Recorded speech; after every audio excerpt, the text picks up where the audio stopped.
നമസ്കാരം. 4 പേരെ ചുട്ടരിച്ചു കൊന്ന കേതലിനെ കാത്തിരിക്കുന്നത് തൂക്കുമരമോ ജീവപര്യന്തമോ? പകയുടെ തീനാളങ്ങളിൽ 4 പേരെ ചുട്ടരിച്ച കേതൽ ജിൻസൺ രാജു 8 വർഷങ്ങൾക്ക് പുറം അയാളെ കാത്തിരിക്കുന്നത് എന്തായിരിക്കും? കേരള മനസാക്ഷിയെ ഞെട്ടിച്ച നന്തങ്കോട് കൂട്ടക്കൊലപാതക കേസിൽ പ്രതി കേതൽ ജിൻസൺ രാജ കുറ്റക്കാരനെന്ന് കോടതി കണ്ടെത്തി കഴിഞ്ഞു. ശിക്ഷാവിധിയിൽ വാദം നാളെ നടത്തുമെന്നും കോടതി അറിയിച്ചിരിക്കുന്നു. അച്ഛനെയും അമ്മയെയും സഹോദരിയെയും ബന്ധുവായ സ്ത്രീയെയും മഴ കൊണ്ട് വെട്ടിക്കൊലപ്പെടുത്തി കത്തിച്ച കേസിലെ ഏക പ്രതിയാണ് കേതൽ ജിൻസൺ രാജ. 2017 ഏപ്രിൽ 5-നാണ് അച്ഛൻ പ്രൊഫസർ രാജ തങ്കം, അമ്മ ഡോക്ടർ ജീൻ പത്മം, സഹോദരി കരോലിൻ, ബന്ധുവായിട്ടുള്ള ലളിത എന്നിവരെ കേതൽ കൊലപ്പെടുത്തിയത്. കൊലപാതകം, തെളിവ് നശിപ്പിക്കൽ, ആയുധമുപയോഗിച്ച് പരിക്കേൽപ്പിക്കുക എന്നീ കുറ്റങ്ങളാണ് പ്രതിക്ക് മേൽ ചുമത്തിയിരിക്കുന്നത്. കേതലിനെതിരെ ചുമത്തിയിരിക്കുന്ന എല്ലാ കുറ്റങ്ങളും തെളിഞ്ഞതായി കോടതി വ്യക്തമാക്കുകയും ചെയ്തു. ശിക്ഷാവിധിയിൽ നാളെയാണ് വാദം. നമുക്കറിയാം, നന്തങ്കോട് കൂട്ടക്കൊലക്കേസിൽ ഏക പ്രതിയാണ് കേതൽ ജിൻസൺ രാജ. അയാൾ കുറ്റക്കാരനായി കണ്ടെത്തിയിരിക്കുന്നു. തിരുവനന്തപുരം 6-ാം അഡീഷണൽ സെഷൻസ് കോടതിയാണ് പ്രതി കുറ്റക്കാരനാണ് എന്നിപ്പോൾ വിധിച്ചിരിക്കുന്നത്. 2017 ഏപ്രിൽ മാസത്തിലാണ് കേസിന് ആസ്പദമായിട്ടുള്ള സംഭവം നടന്നത്. ക്ലിഫ് ഹൗസിന് സമീപത്തുള്ള ബെയിൻസ് കോമ്പൗണ്ടിലെ വീട്ടിൽ റിട്ടയർഡ് പ്രൊഫസർ രാജ തങ്കം, ഭാര്യ retired RMO doctor Jean Padma, മകൾ കരോലിൻ, ഡോക്ടറുടെ ബന്ധു ലളിത എന്നിവരെയാണ് കൊല്ലപ്പെട്ട നിലയിൽ അന്ന് അവിടെ കണ്ടെത്തിയത്. കേടലിനെതിരെ ചുമത്തിയ എല്ലാ കുറ്റവും ഇപ്പോൾ തെളിഞ്ഞിരിക്കുന്നു. അമ്മയെയും അച്ഛനെയും സഹോദരിയെയും ബന്ധുവിനെയുമാണ് കേടൽ അന്ന് കൊന്നു തള്ളിയത്. ആസ്ട്രൽ പ്രൊജക്ഷന്റെ പേരിലായിരുന്നു ഈ കൊലപാതകങ്ങളെല്ലാം. 65 ദിവസം നീണ്ട വാദത്തിന് ശേഷമാണ് പ്രതി കുറ്റക്കാരനാണ് എന്ന് കോടതി കണ്ടെത്തിയത്. ശിക്ഷാവിധിയിൽ വാദം നാളെ നടക്കും. കൊലപാതകം, തെളിവ് നശിപ്പിക്കൽ, മാരകായുധം ഉപയോഗിച്ച് പരിക്കേൽപ്പിക്കൽ, വീട് തകർക്കൽ, ബന്ധിയാക്കൽ തുടങ്ങിയ ഇത്തരത്തിലുള്ള കുറ്റങ്ങളാണ് കേടലിനെതിരെ ചുമത്തിയിരിക്കുന്നത്. തെളിഞ്ഞതും അതുതന്നെയാണ്. കുടുംബത്തിലെ 4 പേരെ പ്രതി കേതൽ ജിൻസൺ കൊലപ്പെടുത്തിയ കേസിൽ വിധി വരുന്നത് 8 വർഷങ്ങൾക്ക് ശേഷമാണ്. അതിക്രൂരമായിരുന്നു കൊല. അതുകൊണ്ട് പരമാവധി ശിക്ഷ കേതലിന് കൊടുക്കണമെന്നുള്ള വാദം ഇപ്പോൾ സജീവമാണ്.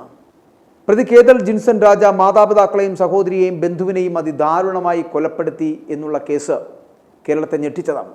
ഇവരുടെ മരണകാരണം കണ്ടെത്താൻ ഇനിയും കഴിഞ്ഞിട്ടില്ല. ജീൻ പത്മ, രാജ തങ്കം, കരോലിൻ എന്നിവരുടെ മൃതദേഹം വീടിൻ്റെ മുകൾ നിലയിലെ ബാത്റൂമിൽ കത്തിക്കരിഞ്ഞ നിലയിലും ലളിതയുടേത് താഴത്തെ നിലയിൽ ബെഡ്ഷീറ്റിൽ പൊതിഞ്ഞ നിലയിലുമായിരുന്നു. ജീനിൻ്റെയും കരോലിൻ്റെയും മൃതദേഹങ്ങൾ പൂർണ്ണമായി കത്തിയമർന്നിരുന്നു. രാജയുടെ ശരീരം ഭാഗികമായി കത്തിയിരുന്നു. ശരീരത്തിലെ 9 മുറിവുകളിൽ 7 തലയോട്ടിയിലാണ്. മഴ ഉപയോഗിച്ച് തലയിൽ വെട്ടിയാണ് രാജയെ കൊന്നതെന്നാണ് നിഗമനം. സാത്താൻ സേവയ്ക്ക് അടിമപ്പെട്ട് മാതാപിതാക്കളെയും സഹോദരിയെയും ഉൾപ്പെടെ 4 പേരെയാണ് കേതൽ ഇങ്ങനെ ഇഞ്ചിഞ്ചായി കൊലപ്പെടുത്തിയത്. ജീവൻ കൊടുത്ത് ആത്മാവിനെ വേർപെടുത്തലാണ് പരീക്ഷിച്ചതെന്നാണ് പ്രതി പോലീസിന് മൊഴി നൽകിയത്. വീഡിയോ ഗെയിം കാണിക്കാമെന്ന് പറഞ്ഞ് മാതാപിതാക്കളെയും സഹോദരിയെയും വീടിൻ്റെ മുകളിലത്തെ നിലയിലെത്തിച്ച ശേഷം മഴ ഉപയോഗിച്ച് തലയ്ക്കടിച്ച് കൊലപ്പെടുത്തുകയായിരുന്നു. കേതലിൻ്റെ മൊബൈൽ ഫോണിൽ ഈ സാത്താൻ സേവയുമായി ബന്ധപ്പെട്ട ചിത്രങ്ങൾ ഒക്കെ പോലീസ് കണ്ടെത്തിയിട്ടുണ്ട്. കൊലയ്ക്ക് ഉപയോഗിച്ച മഴ വാങ്ങിയത് ഓൺലൈനിലൂടെയാണ് എന്ന് കേതലിൻ്റെ മൊഴിയുമുണ്ട്. 2017 ഏപ്രിൽ 9-നാണ് ക്ലിഫ് ഹൗസിന് സമീപമുള്ള വീട്ടിൽ അമ്മ ഡോക്ടർ ജീൻ പത്മ, അച്ഛൻ പ്രൊഫസർ രാജ തങ്കം, സഹോദരി കരോലിൻ, ബന്ധു ലളിത എന്നിവരെ കേതൽ മൃഗീയമായി കൊലപ്പെടുത്തിയത്. 3 പേരുടെ മൃതദേഹം കത്തിക്കരിഞ്ഞതും ഒരാളുടേത് കിടക്കവിരിയിൽ പൊതിഞ്ഞ നിലയിലുമായിരുന്നു കണ്ടെത്തിയത് എന്നുള്ളതായിരുന്നു. ആത്മാവിനെ മോചിപ്പിക്കുവാനുള്ള കേതലിൻ്റെ ആസ്ട്രൽ പ്രൊജക്ഷനാണ് ഈ കൊലപാതകത്തിലേക്ക് നയിച്ചതെന്നായിരുന്നു പോലീസിൻ്റെ കണ്ടെത്തൽ. അതേസമയം കേതലിന് മാനസിക പ്രശ്നമുണ്ടെന്നായിരുന്നു പ്രതിഭാഗം കോടതിയിൽ ഇതുമായി ബന്ധപ്പെട്ട് വാദിച്ചത്. കൊലപാതകത്തിന് ശേഷം ചെന്നൈയിലേക്ക് പോയ കേതൽ തിരിച്ച് തിരുവനന്തപുരം റെയിൽവേ സ്റ്റേഷനിൽ എത്തിയപ്പോഴാണ് പോലീസ് പിടികൂടിയത്. യാതൊരു ഭാവഭേദവുമില്ലാതെയാണ് കേതൽ തിരികെ എത്തിയത്. കേതൽ ഇപ്പോഴും പൂജപ്പുര സെൻട്രൽ ജയിലിലാണ്. 10 വർഷത്തിലേറെയായി കുടുംബാംഗങ്ങൾ അറിയാതെ കേതൽ ഈ സാത്താൻ സേവ നടത്തിയിരുന്നു എന്നാണ് പറയപ്പെടുന്നത്. ഇൻ്റർനെറ്റിലൂടെയാണ് കേതൽ ആസ്ട്രൽ പ്രൊജക്ഷനിൽ അറിവ് നേടിയത്. നല്ല സാമ്പത്തിക സ്ഥിതിയും വിദ്യാഭ്യാസവുമുള്ള കുടുംബത്തിലെ അംഗമായിട്ടുള്ള കേതൽ സാത്താൻ സേവയിൽ എങ്ങനെ എത്തപ്പെട്ടു എന്നത് പോലീസിനെ കുഴക്കിയിരുന്നു. അന്വേഷണത്തിൽ കേതലല്ലാതെ മറ്റൊരാളിൻ്റെ ഇടപെടൽ അത് കണ്ടെത്തുവാൻ കഴിഞ്ഞിട്ടേയില്ല. കേതൽ മാത്രമാണ് കേസിലെ പ്രതി.